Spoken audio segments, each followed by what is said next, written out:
எங்கடா இருக்கான்? இந்த ரைட் சைடு ரோட்ல தான் போனோம். அங்க வரும்போது பார்த்தேன். இவர் போடு. ப்ரோ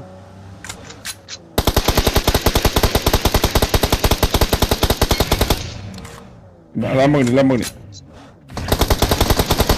என்ன அடிக்கிறான் ப்ரோ? அதிகமா பண்ணா ப்ரோ.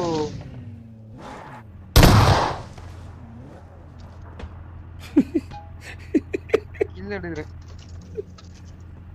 நானே 2-3 தான் நான் அதையும் தூக்கிடுறான். கார் எடுத்துடா. இவன் பாத்தியில சுடாம எப்படி போயிட்டு இருந்தான் ஜாலியா. இலவச கில்ல உனக்கு எடுத்ததே இலவச கில்லு. இதுல பாத்தியா அவனுக்கு திமிரு பத்தியா?